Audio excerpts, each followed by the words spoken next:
오늘 이 아침 가운데 읽었던 성경 말씀 요한복음 7장 1절서부터 2절의 말씀을 통해서 초막절과 예수님이라고 하는 제목으로 같이 말씀을 나누겠습니다. 우리가 몇 주 동안 거쳐오면서 요한복음 6장에 있는 오병이어와 관련하여서 예수님이 생명의 떡 되신다라고 하는 말씀들을 살펴보았습니다. 그런데 왜 예수님께서 생명의 떡에 대한 말씀을 하셨을까요? 성경에 기록된 모든 말씀은 그냥 막 하는 게 아니잖아요. 근데 왜 6장에서, 요한복음 6장에서 예수님의 그 말씀의 골자는 뭐냐면 나는 생명의 떡이다 라고 하는 그 말씀이었다라는 거죠. 근데 왜 생명의 떡에 대한 말씀을 하셨을까라고 하는 거예요.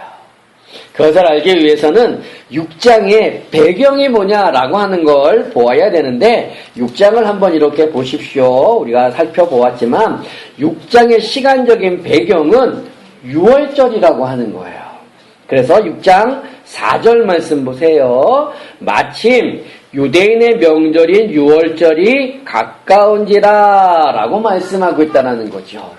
그 유대인의 명절인 6월절과 연관되어져서 예수님께서 하신 말씀이 뭐냐? 나는 생명의 떡이다 라고 말씀한다라는 거예요. 그런데 왜 6월절과 연관되어서 생명의 떡에 대한 말씀을 하셨을까? 6월절이 뭡니까? 6월절이라고 하는 것은 이스라엘 백성들이 애굽에서 430년 동안 종살이하다가 출애굽을 하게 되는 절기라고 하는 거죠. 6월이라고 한다는 건 넘어간다라는 거예요. 넘어간다라고 하는 의미인데 애굽왕 바로가 이스라엘 백성들을 보내주지 않는다라는 거죠. 그래서 하나님께서 10가지 재앙으로 애굽을 심판하는데 10가지 재앙 가운데 마지막 재앙이 뭐냐면 장자의 죽음이라고 하는 거예요. 애굽에 있는 모든 처음 난 것들, 그것이 사람의 아들이든 혹은 가축의 첫 새끼든 첫 번째 난 것들은 다 죽게 되어지는 장자의 죽음이라고 하는 것이 10번째 심판이라는 거죠. 재앙이라고 하는 거죠. 그 장자의 죽음으로부터 벗어날 수 있는 방법은 뭐냐? 하나님이 주신 방법인데 딱 한 가지예요. 그건 어린 양을 잡아서 그 어린 양의 피로 문설주와 좌우 임방에 바른다라고 하는 거죠. 한마디로 문에다가 그 피를 발라놓는 거야. 어린 양의 피를 발라놓는다라고 하는 거죠. 그러면 하나님께서 그 어린 양의 피를 보고 그 집에는 하나님의 심판이 임하지 아니하고 넘어간다. 그래서 6월한다라고 해가지고 6월절이라고 부른다라고 하는 거죠. 그 날을 절기 삼아서 부르는 게 6월절이고요. 그 6월절을 이스라엘 사람들은 자신들의 달력의 1월로 표시한다는 거예요.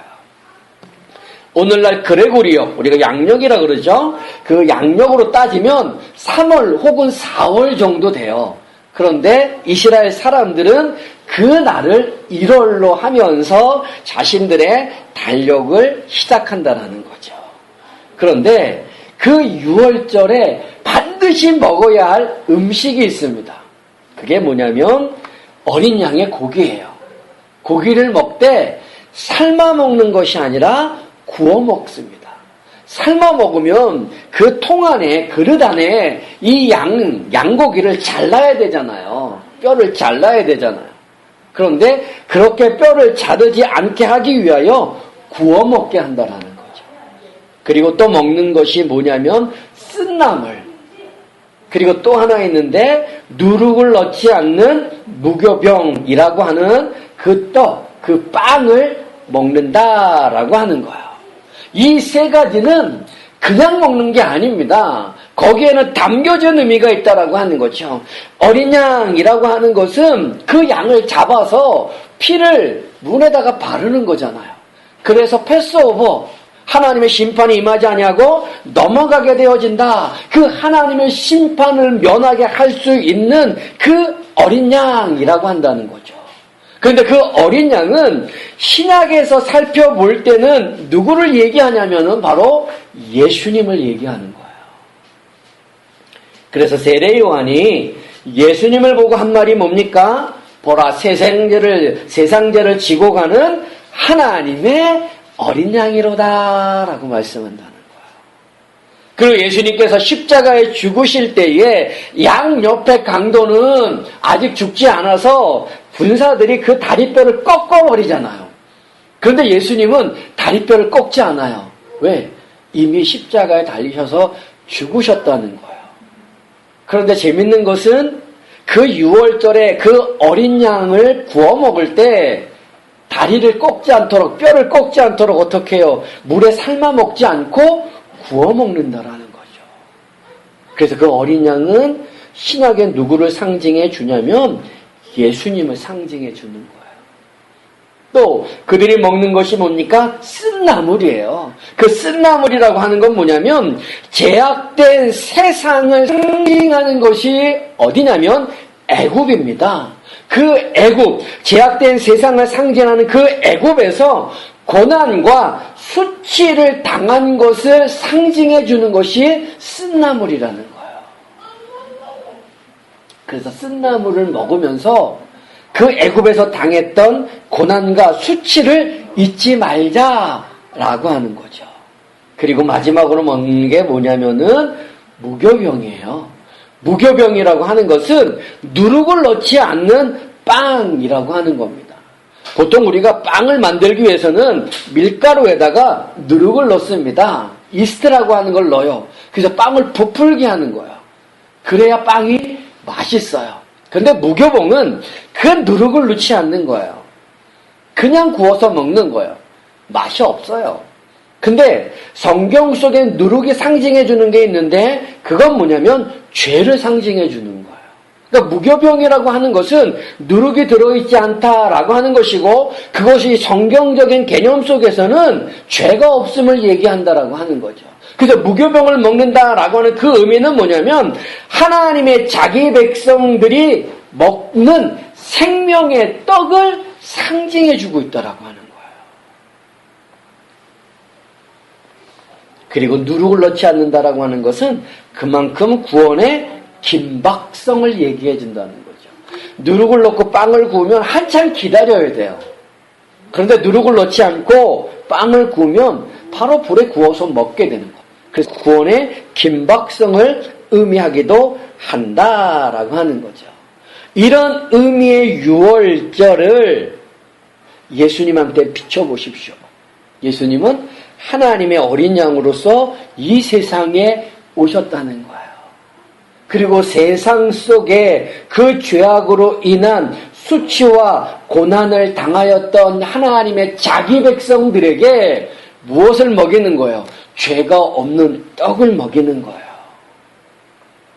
뭘 먹여요? 무교병. 근데 그 떡이 뭐라는 거예요? 요한복음 6장에서는 예수님. 그래서 예수님께서 내 살과 내 피를 먹어야 뭐한다? 영생한다. 구원을 얻는다라고 말씀하고 있다라고 하는 거죠. 그래서 요한복음 6장의 배경적, 시간적인 배경은 뭐냐면 유월절, 그 유월절과 연관되어져서 예수님께서 생명의 떡 되심을 말씀해주고 있다라고 하는 거죠. 구약성경 속에 등장하는 절기라고 하는 것은 단순하게 기념하기 위해서 지키는 절기가 아니라 신약에서 예수님을 통하여서 이루어질 구원 사역에 대한 예표의 모습으로 절기들을 지켜가는 거예요. 그래서 바울은 골로새서 2장 16절, 17절에서 이렇게 말씀합니다. 잘 들어보세요. 그러므로 먹고 마시는 것과 절기나 초하루나 안식일을 이유로 누구든지 너희를 비판하지 못하게 하라. 이것들은 장래일의 그림자이나 몸은 그리스도의 것이니라. 좀 더 쉽게 번역한 새번역 성경으로 다시 읽어볼게요. 그러므로 먹고 마시는 일이나 명절이나 초승달 축제나 안식일 문제로 아무도 여러분을 심판하지 못하게 하십시오. 이런 것은 장차 올 것들의 그림자일 뿐 그 실제는 그리스도에게 있습니다. 라고 말씀한다는 거죠. 그러니까 구약에 있는 그 말씀들은 구약에 있는 사건들, 구약에 있는 절기들, 구약에 있는 말씀들은 예표라고 하는 거예요. 그림자라고 하는 거예요. 그것이 실체적으로 나타나는 것이 신약인데 그 실체의 모습이 뭐냐? 예수라고 말씀하고 있다라고 하는 거죠. 오늘 본문 말씀 보세요. 오늘 본문 말씀을 보면은 7장과 8장에 시간적인 배경이 있습니다. 그 시간적인 배경이 뭐예요? 초막절이라고 하는 거죠. 2절을 보세요. 유대인의 명절인 초막절이 가까운지라 라고 말씀한다는 거야. 그래서 이 초막절에 담겨진 의미가 뭐냐? 그것은 무엇을 예표하고 있느냐? 무엇을 그림자로 보여주고 있느냐라고 하는 것을 이해하고 7장과 8장 혹은 9장, 10장까지의 그 말씀을 바라볼 때에 우리가 좀 더 하나님의 말씀을 쉽게 이해할 수 있다라고 하는 거죠. 오늘 본문의 시간적인 배경은 초막절인데 초막절의 초막이라고 하는 것이 뭐냐면 초자는 풀초자예요. 막자는 막막자라고 하는데 한마디로 얘기하면 풀로 만든 막사, 풀로 만든 텐트를 얘기하는 거예요. 그러니까 얼기설기 풀로 만든다는 거예요. 그래서 이 초막절을 다른 말로 부르기도 하는데 그걸 뭐라 그러냐면 장막절이라고 부르기도 합니다. 이렇게 텐트를 치거나 막사를 짓는다라고 해서 장막절이라고 부르기도 하고요. 계절적으로 초막절이 있는 그 시기는 가을 추수가 끝난 이후예요. 그래서 하나님께서 허락하여 주신 그 추수에 감사하며 그 추수물을 저장한다라고 하는 의미 속에서 수장절이라고 부르기도 한다는 거죠. 그러니까 수장절의 개념 속에서 초막절을 생각해 보면 우리의 추석, 이게 조금 있으면 다음 주면 추석인데 우리의 추석이나 추수감사절과 비슷한 절기가 바로 초막절이라는 거예요. 그런데 이 초막절에는 3가지 지켜야 할 예식이 있습니다. 6월절에는 먹어야 할 3가지 음식이 있듯이 초막절에는 반드시 지켜야 할 3가지 예식이 있어요. 첫 번째는 일주일 동안 텐트 생활하는 거예요. 그러니까 천막 생활하는 거예요. 이렇게 텐트 생활, 천막 생활하는 이유는 뭐냐면 초막절이라고 하는 이 개념은 이스라엘 백성들이 광야 생활을 하면서 그 뜨거운 햇살, 그 뜨거운 공기를 피할 수 있도록 잠시 임시 거처인 텐트를 짓는다는 거죠. 초막을 짓는다라는 거예요. 그래서 그 광야 생활 속에서 그들이 잠시 머물 때 그때 앞에 서서 있을 수가 없잖아요. 그래서 임시 거처인 초막을 짓는 거예요. 장막을 짓는 거예요.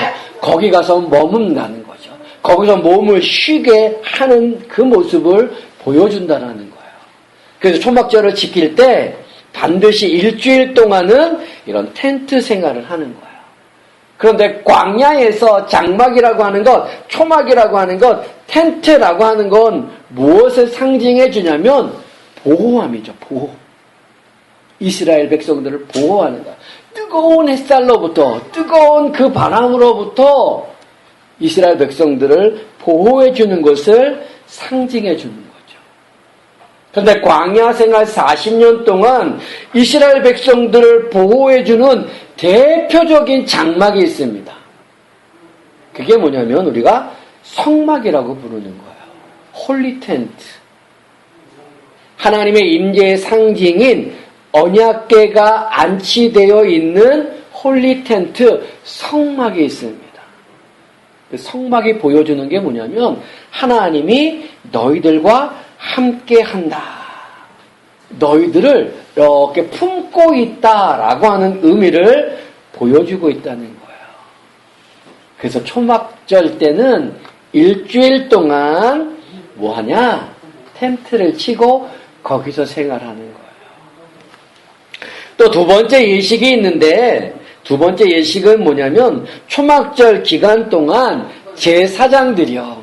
제사장들은 실로암 연못에 가가지고 물을 떠다가 성전 제단에 붓는 거예요. 그럼 성전 제단에서부터 물이 쫙 흘러내리게 만드는 거예요. 그러니까 일주일 동안 계속해서 제사장들은 이런 일들을 하는 겁니다. 왜 이렇게 할까? 이건 무엇을 얘기해 줄까? 그것은 이스라엘 백성들이 광야 생활하는 동안에 목마르잖아요. 그 목마른 광야 생활에서 하나님께서 물을 주신 적이 있어요. 기억나세요? 어디서 물을 줘요? 반석을 쳐서 물을 내게 하는 거죠. 그걸 기념하는 거예요. 목말라 죽어가는 이스라엘 백성들, 목말라 안타까워하는 그 이스라엘 백성들에게 하나님께서 반석에서 물을 나게 하셔서 이스라엘 백성들을 다시금 소송케 한다는 거죠. 다시금 살려준다는 거예요. 그래서 초막절에 제사장들이 실로암 연못에 가서 물을 떠서 제단에 부음으로 바로 그걸 기념하는 거예요. 그래서 뭐 해야 하느냐? 하나님의 은혜. 죽어가는 이스라엘 백성들을 다시 살리는 소송케 하는 그 하나님의 은혜를 기념하게 한다는 거죠. 세 번째 지키는 게 있습니다. 세 번째 지키는 예식은 뭐냐면 이스라엘의 그 성전에는 여자들과 아이들만 들어갈 수 있는 뜰이 따로 있어요. 막 다 들어가는 게 아니에요. 이방인만 들어가는 뜰이 따로 있고요. 여자들과 어린아이들이 들어갈 수 있는 뜰이 따로 있어요. 그걸 여인의 뜰이라고 하는데 그 여인의 뜰에 들어가면은 4개의 구석에 4개의 방이 있습니다. 그 4개의 방 앞에 높이가 한 23m 정도 되는 높다란 횃불 등대가 있어요. 횃불이 있습니다. 그 횃불을 초막절 기간 동안 계속해서 불을 밝히는 거예요. 근데 그 횃불에 불을 밝히는 심지가 뭐냐면 제사장들의 옷입니다. 그러니까 제사장들의 그 낡은 옷을 심지 삼아서 젊은 제사장들이 그 높이까지 올라가서 불을 붙이는 거예요. 그래서 초막절 기간 동안에는 그 4기둥의 횃불 속에서 계속해서 불이 타오른다라는 거죠. 이 불이 얼마나 밝은지, 그러니까 예루살렘이라고 하는 것, 성전이 있는 그 예루살렘이라고 하는 것 높이 자체가 높이 있지만 이 23m의 그 탑을 통하여서, 횃불탑을 통하여서 지중해에서도 이 불빛을 볼 수 있을 정도라고 하는 거예요. 왜 이런 예식을 하냐면은 무엇을 상징해주고 있냐면 광야 생활 동안에 하나님께서 이스라엘 백성들을 보여주신 게 있어요. 그게 뭐냐면 불기둥이라고 하는 거죠. 그 불기둥 속에 함께 있는 게 뭐냐? 구름기둥이에요. 그러니까 낮에는 햇볕 때문에 그 불빛이 잘 안 보이니까 구름기둥처럼 보이는 것이고 밤에는 구름이 잘 안 보이니까 그 불기둥만 보입니다. 그래서 성경 속에서는 불기둥, 구름기둥 이렇게 같이 얘기하고 있지만은 원본적인 모습이 뭐냐면 불기둥만 되어 있다는 거죠. 그 불기둥을 통하여서 이스라엘 백성들의 빛을 보여주시는 거예요. 갈 길을 보여주시는 거예요. 그리고 가나안 땅으로 인도해 주시는 거예요. 이 불기둥이 언제 없어지느냐? 이스라엘 백성들이 요단강을 건너 가나안 땅에 들어갈 때 불기둥, 구름기둥이 사라진다는 거죠. 이걸 기념하면서 이 예식을 행한다라고 하는 거예요. 그런데 이 예식을 행할 때 그냥 하는 거 아니라 그랬죠. 절기를 지키는 것 그냥 지키는 거 아니라 그랬잖아. 이런 것들은 다 뭐다? 예표라고 하는 거예요. 그림자라고 하는 거예요. 장차 올 실체에 대한 그림자라고 얘기하는 거죠. 그래서 구약의 말씀, 구약의 사건은 그림자고 신약은 뭡니까? 그 사건들, 그 역사적인 사건들, 그 절기들이 어떤 의미가 있는지 그 의미의 실체가 누구인지를 보여준다는 거예요. 그게 신약이에요. 그래서 이사야서 33장, 34장 16절에 이런 말씀이 있습니다. 너희는 여호와의 책에서 찾아 읽어보라. 이것들 가운데서 빠진 것이 하나도 없고 제 짝이 없는 것이 없으리니 이는 여호와의 입이 이를 명령하셨고 그의 영이 이것들을 모으셨음이라 라고 말씀합니다. 이사야서 34장 16절 말씀이 뭐냐면 짝이 없는 것이 없다라고 얘기한다는 거예요. 짝이 없는 말씀이 없다라는 거예요. 그렇다고 해서 어디 몇 장 몇 절이 신약의 몇 장 몇 절과 짝을 이룬다 이런 의미는 아니에요.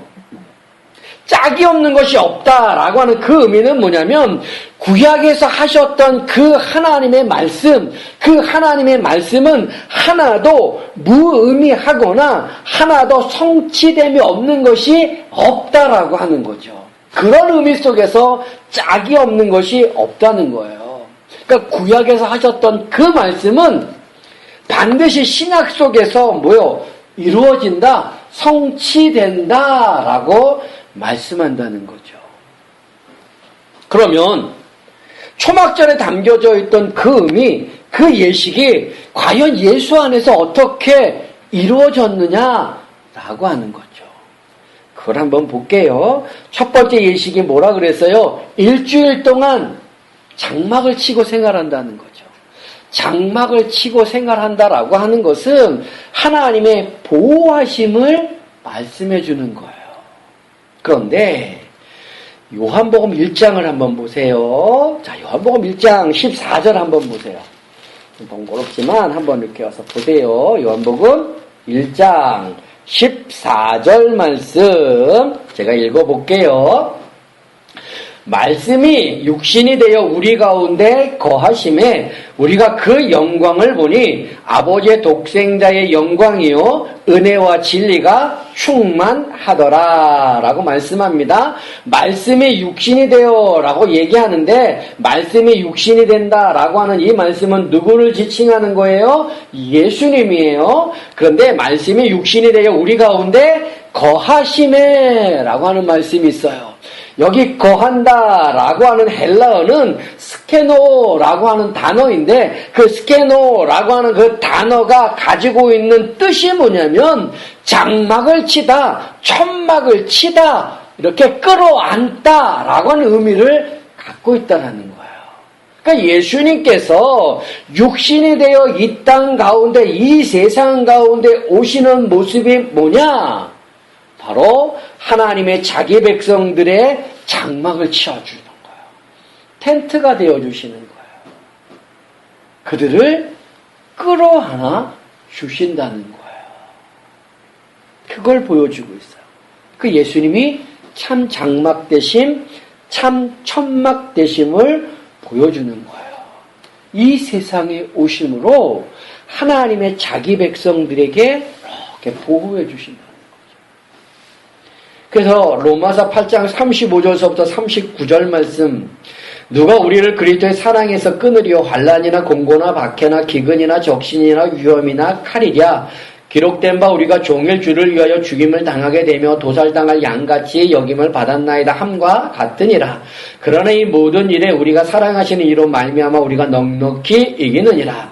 내가 확신하노니 사망이나 생명이나 천사들의 권세자들이나 현재일이나 장래일이나 능력이나 높음이나 깊음이나 다른 어떤 피조물이라도 우리를 우리 주 예수 그리스도 안에 있는 하나님의 사랑에서 끊을 수 없으리라.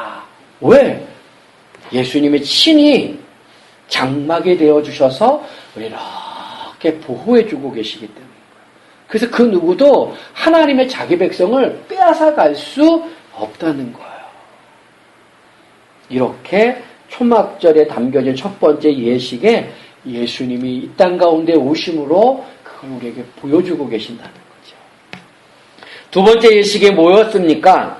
제사장들이 실로암 연못에 가서 물을 떠와 제단에 뿌리는 거죠.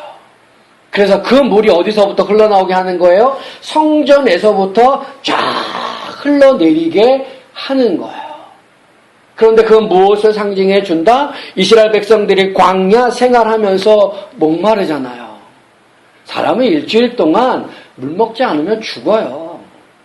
죽어가는 그 이스라엘 백성들에게 하나님께서 어떻게 해요? 반석에서 물을 내서 마시게 한다라고 하는 거죠. 그런데 그 반석을 고린도전서 10장 4절은 뭐라고 얘기하냐면 그리스도, 분명하게 예수님을 지칭한다는 거예요.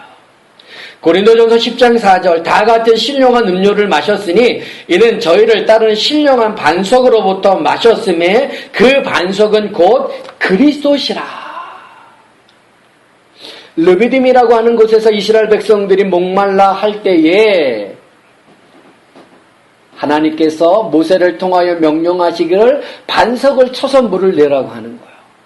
그래서 그 반석을 쳤더니 물이 콸콸콸 쏟아져 나와서 이스라엘 백성들이 다시금 살아나는 거죠. 소생케 되어지는 모습을 보죠.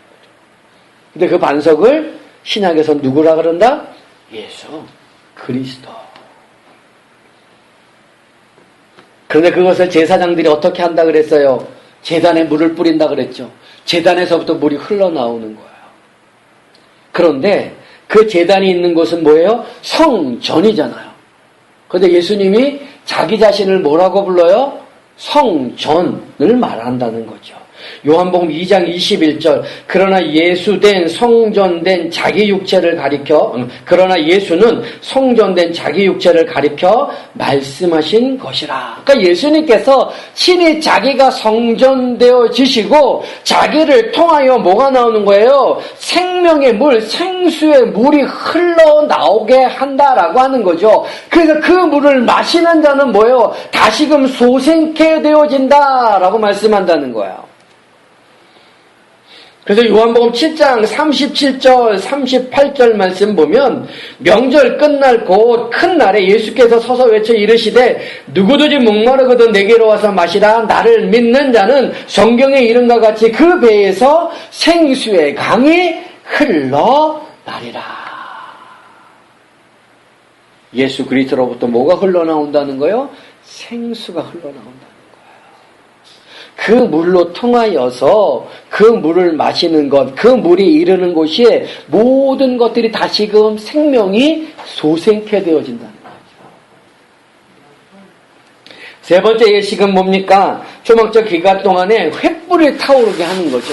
그 횃불이 타오르게 하는 건 뭘 의미해 준다고요? 이스라엘 백성들을 40년 동안 이스라엘 백성들이 하나님께서 불기둥으로 인도해 주시는 것. 그래서 결국은 어디요? 가나안 땅에 들어가게 하는 거죠. 그런 하나님의 은혜를 기념하며 감사하는 그 행위인데 요한복음 8장 12절에 보면은 예수님이 나는 세상의 빛이라 라고 얘기한다는 거예요. 요한복음 8장 12절 예수께서 또 일러 이르시되 나는 세상의 빛이니 나를 따르는 자는 어둠에 다니지 아니하고 생명의 빛을 얻으리라. 이렇게 예수님께서 그 빛 되심을 요한복음 9장에서 한 사건을 통하여 보여주는데 그 사건이 뭐냐면 나면서부터 맹인되자 나면서부터 보지 못한 자를 예수님이 보게 하시는 거예요. 그래서 예수님이 뭐 대심? 생명의 빛 되심을 거기서 그 사건을 통하여 보여주신다라고 하는 거죠. 이렇게 구약의 그 사건, 구약의 절기 초막절의 그 사건, 그 예식이 신약에 오면은 예수님을 통하여서 그 모든 것들이 이루어지고 성취되어짐을 우리에게 보여주고 있더라고 하는 거예요. 그런 이해를 가지고 7장, 8장, 더 나아가서 9장, 10장을 바라볼 때에 성경의 말씀을 더 잘 우리가 이해할 수 있게 된다라는 거죠. 그런데 이 초막절의 그 예표는 예수님 안에서 성취되어진다는 거죠. 그래서 앞에서 말했던 이사야 선지자 짝이 없는 것이 없다라고 하는 의미가 이런 의미를 얘기한다는 거예요. 초막절에 대한 말씀을 하셨습니다. 이것으로 끝나는 것이 아니라 이것이 예수님, 신앙에서 예수님께 성취되어진다는 거예요. 그래서 짝이 없는 말씀이 없다라는 거죠. 예수님으로부터 성취된 그 말씀은 구약을 살펴보면 예표적으로 말씀하고 보여주는 예언의 말씀들이 있다라고 하는 거죠. 그래서 짝이 없는 말씀이 없다라고 하는 걸 보여줍니다. 이렇게 구약의 예표가 신약에서는 예수님 안에 성취되어지는 거예요. 그런데 이게 완성되어지는 곳이 있습니다. 어디서요? 하나님이 계신 하나님의 나라인 완전한 나라인 새 하늘과 새 땅에서 궁극적으로 예표되어졌던 것들이 예수님께 성취되어지고 그것이 궁극적으로 완성되어진다라고 하는 거죠. 새 하늘과 새 땅에서. 요한계시록 21장 한번 보세요. 요한계시록 21장 좀 번거롭지만 한번 찾아볼게요. 요한계시록 21장 3절 4절 말씀 한번 보세요. 요한계시록 21장 3절 4절 말씀 제가 읽어볼게요. 잘 보세요. 내가 들으니 보좌에서 큰 음성이 나서 가로되 보라. 그 다음에 나오는 게 뭐예요? 하나님의 장막이 사람들과 함께 있음에 하나님이 저희와 함께 거하시리니 저희는 하나님의 백성이 되고 하나님은 친히 저희와 함께 계셔서 모든 눈물을 그 눈에서 씻기심에 다시 사망이 없고 애통하는 것이나 곡하는 것이나 아픈 것이 다시 있지 아니하리니 처음 것들이 다 지나갔음이러라. 3절에 보면 뭐라 그래요? 하나님의 장막이라고 얘기하고 있다는 거죠. 근데 그 장막의 성취, 예수 안에서 성취되는 건 뭐예요? 말씀의 육신이 되어 우리 가운데 거하심에 라고 말씀하잖아요. 그 예표는 뭐예요? 초막절에서 그 텐트를 치고 장막을 치고 사는 것, 일주일간 생활하는 것, 그걸 보여주는 거예요. 그것의 완성이 요한계시록에 와서 보여주는 거죠. 초막절 첫 번째 예식엔 장막 생활의 예포와 육신을 입고 오신 예수님의 참 장막에 되어주심의 성취, 그것이 새하늘과 새 땅에서 완성된다라는 걸 보여주는 거예요.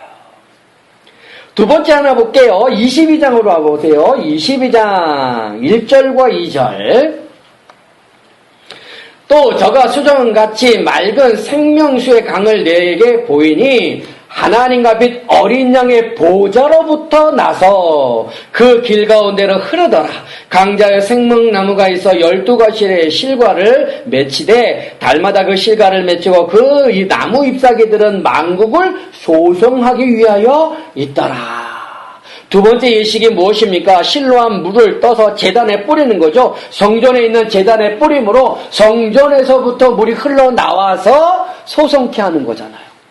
그런데 요한계시록 22장이 뭐라 그래요? 수정같이 맑은 생명수 강이 있는데 이 강이 어디서부터 흘러나오는 거예요?